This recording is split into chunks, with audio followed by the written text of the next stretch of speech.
Bendiciones, queridos hermanos, qué placer, qué privilegio el poder estar una vez más compartiendo la palabra de Dios con ustedes. Y mi oración y mi deseo es que ustedes puedan ser edificados una vez más a través de lo que es el estudio de la palabra de Dios. Quisiera comenzar con una pregunta. ¿Cómo se puede usted calificar del 1 al 100 en cuanto al andar en el Espíritu? ¿Cómo podría calificarse usted? ¿Cómo podría, si a usted le tocara ser evaluado por un grupo de personas, pudiera ser inconversos o cristianos, cómo cree que sería su evaluación? ¿Cree usted que podría tener el 100%, un 80%, un 50%, o estaría completamente descalificado como una persona carnal? El libro de Gálatas, o la carta dirigida a los Gálatas, escrita por el apóstol Pablo, nos presenta precisamente el andar en el Espíritu. Vamos a estudiar en esta oportunidad qué es eso de andar en el Espíritu. Pero los versículos que nos competen en esta oportunidad compartir con ustedes, que son del versículo 16 hasta el 26, nos hablan precisamente de 4 evidencias que nosotros podemos manifestar en el andar en el Espíritu. 4 evidencias que manifiestan que nosotros andamos en el Espíritu. Pero antes de esto, hermanos, quisiera que pudiéramos ver el contexto que precede a estos versículos que vamos a compartir con ustedes en esta oportunidad. Y estos versículos son el 13, 14 y el 15, siempre de Gálatas capítulo 5. Dice: porque vosotros, hermanos, a libertad fuiste llamados, solamente que no uséis la libertad como ocasión para la carne, sino servíos por amor los unos a los otros. Lo que nos está presentando aquí el apóstol Pablo es precisamente un reto a cada uno de nosotros, el cual es que esta libertad, o sea, esta gracia manifestada por la justificación por la fe, que nosotros tenemos ahora, no la utilicemos como una forma de libertinaje, como tampoco como una forma de legalismo, sino que al contrario, que esta libertad que nosotros tenemos sea manifestada a través del amor. Pero en el 14 dice, y aquí es donde se resume precisamente esta ley del amor, que es la ley del cristiano, donde dice: porque toda la ley en esta sola palabra se cumple: amarás a tu prójimo como a ti mismo. Si nosotros vemos el decálogo, los 10 mandamientos, veremos de que los primeros 4 están relacionados con Dios y los 6 restantes están relacionados con nuestro prójimo. Por eso es que Pablo está citando Levítico 19:18 acerca de amarás a tu prójimo como a ti mismo. Es lo mismo que el Señor Jesús hace en el libro de Mateo. Pero en el 15 vemos un contraste de los 2 versículos anteriores, donde dice: pero si os mordéis y os coméis unos a otros, mirad que también no os consumáis unos a otros. Algo que podemos ver aquí, queridos hermanos, es que estamos hablando de personas que están dentro de la iglesia de Galacia, que se están mordiendo. Mire qué cosa la que podemos ver aquí. Pablo está condenando precisamente lo opuesto al versículo 13 y 14. Personas, hermanos, que son descritas en un acto de precipitarse sobre otras como bestias salvajes, como queriendo dañar a los demás. Pero ya en el versículo 16 nosotros vamos a ver precisamente la primera evidencia para manifestar ese andar en el Espíritu. Esta primera evidencia, hermanos, es precisamente que nosotros como cristianos, o el creyente, debe ser dirigido por el Espíritu Santo. Esa es la primera evidencia. El cristiano debe de ser dirigido por el Espíritu Santo. Mira lo que dice Pablo. Esto está contenido de los versos 16 al 18. Dice: digo pues, andad en el Espíritu y no satisfagáis los deseos de la carne. Es interesante cómo el apóstol tiene un mandato. Este mandato nos dice este verbo que es un mandato continuo, una exhortación a andar en el Espíritu. En contraste con ese versículo 15, donde menciona a estos hermanos que tienen conflictos serios con el asunto de su relación con sus hermanos. Ahora el apóstol nos dice que ese andar en el Espíritu es muy diferente a satisfacer, dice, los deseos de la carne. Cuando aquí hablamos de la carne, estamos hablando precisamente de la debilidad del hombre que el hombre tiene acerca del pecado, o esas manifestaciones de pecado que se manifiestan en nuestro cuerpo cuando son impulsadas por nuestro corazón. Cuando nuestro corazón no anda en el Espíritu, entonces manifiesta de inmediato algo que no es del Espíritu. Dice el verso 17, porque el deseo, o sea, este porque es la explicación de lo que se dice anteriormente, porque el deseo de la carne es contra el Espíritu y el del Espíritu es contra la carne, y estos se oponen entre sí para que no hagáis lo que quisierais. Interesante, hermanos, es que este deseo de la carne es opuesto al del Espíritu. Lo que nosotros podemos ver aquí, hermanos, es de esa lucha continua que el creyente está teniendo, de ese conflicto continuo que el creyente va a tener durante toda su vida. ¿Por qué motivo? Porque esa lucha que hay de la carne contra el espíritu y del espíritu contra la carne, viceversa, vamos a ver de que esta lucha se manifiesta toda la vida. Vemos entonces la intensidad de esa lucha. Y esto, hermanos, nosotros solamente podemos ganarlo sabiendo de que la victoria nosotros la tenemos por medio del Espíritu. Es interesante lo que dice Pablo, para que no hagáis lo que quisierais. Cuando Pablo está haciendo una disertación en Romanos 7, él está hablando acerca del pecado que mora en él. En el versículo 15, Pablo hace una exclamación acerca de ese pecado o de ese querer hacer una cosa, pero realmente está haciendo otra. Pablo tiene ahí un conflicto donde dice, yo deseo agradar a Dios, pero mi cuerpo, mi carne, hace todo lo contrario. Y por eso él hace una exclamación donde dice, miserable hombre de mí, ¿quién podrá librarme de este cuerpo de muerte? Pero ¿sabe algo, querido hermano? El espíritu es mucho más fuerte que la carne. Y aunque podríamos decir por regla general de que el pecador no es que se salva de un solo. ¿Qué quiero decir con esto? Nosotros por impulso no vamos a ir al cielo de un solo. Hay algo con lo cual nosotros tenemos que luchar durante toda nuestra vida, y es contra nuestra vieja naturaleza. Pero en nuestra nueva naturaleza, en esa regeneración que el Espíritu Santo nos da, nosotros podemos ganar la victoria. Sigue diciendo entonces aquí, volviendo a recortar otra vez de nuevo esta primera evidencia, el creyente es dirigido por el Espíritu Santo. Esta es una manifestación del andar en el Espíritu.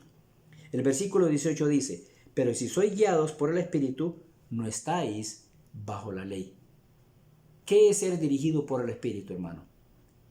Dice el versículo 16 que los que andan en el Espíritu son dirigidos por el Espíritu. Los que son dirigidos por el Espíritu son guiados por el Espíritu. Ahora, algo importante cuando dice aquí, no estáis bajo la ley.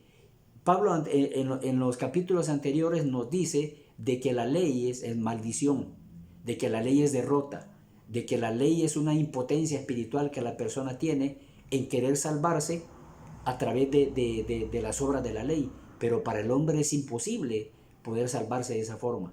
La única forma como el hombre puede salvarse es cuando el Espíritu Santo nos regenera, cuando el Espíritu Santo a nosotros nos da una nueva vida, cuando nosotros experimentamos el nuevo nacimiento.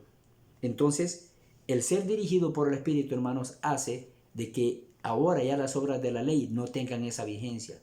La vigencia para nosotros, hermanos, es precisamente de esa nueva vida que nosotros gozamos en Cristo a través de la gracia, a través de la salvación, a través del perdón de pecados, para que nosotros podamos manifestar realmente el ser dirigidos por el Espíritu. Ahora vamos a ver, ya hemos visto entonces la primera evidencia, que el creyente es dirigido por el Espíritu Santo. Y contrario a esto, nosotros vamos a ver del versículo 19 hasta el 21, la evidencia, la segunda evidencia. Esta segunda evidencia que manifiesta el andar en el Espíritu es que el creyente rechaza las obras de la carne. El creyente rechaza las obras de la carne. Y vamos a leer entonces versículos 19 hasta el 21.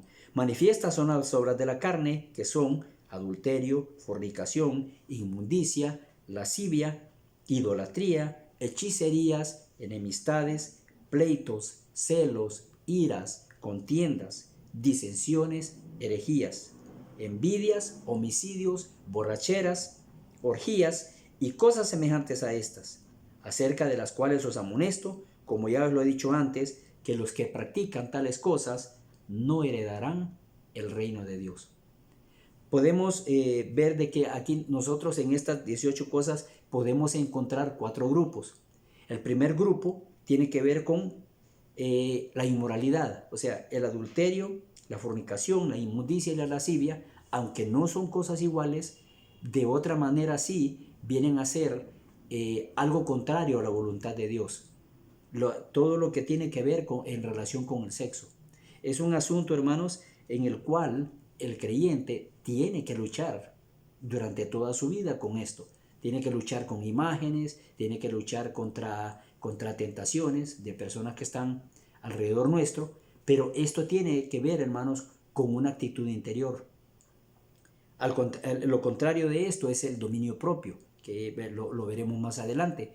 El segundo grupo que podemos ver aquí es la idolatría y la hechicería, en otras palabras, la brujería.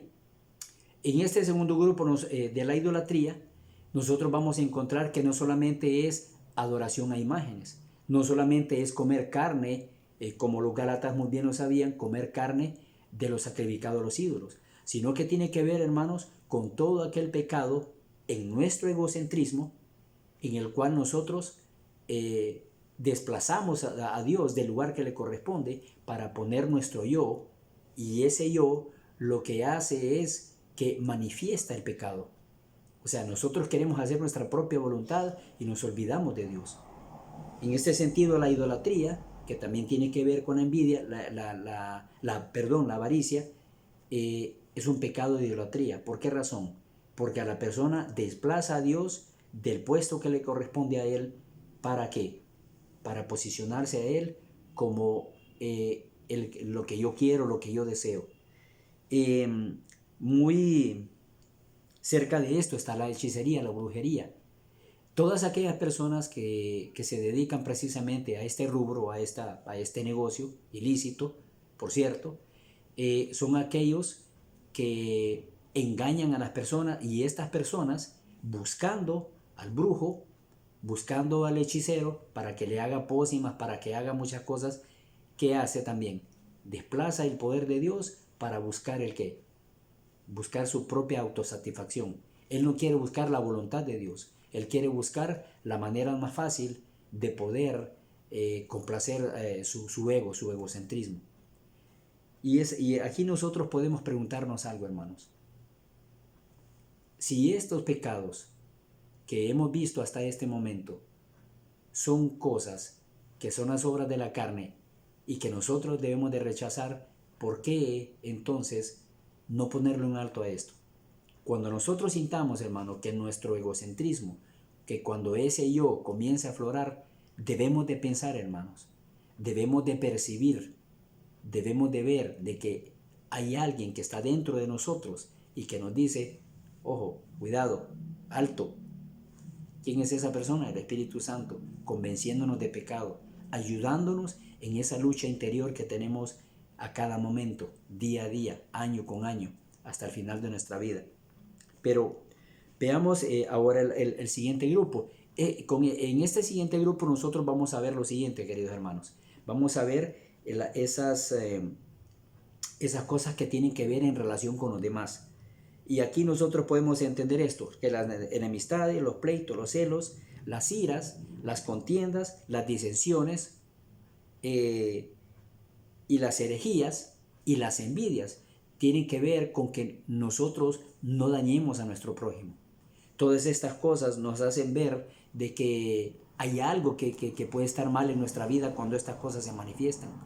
Y como habíamos dicho en el verso 15, en versículo 15, estamos hablando de personas que están dentro de la iglesia.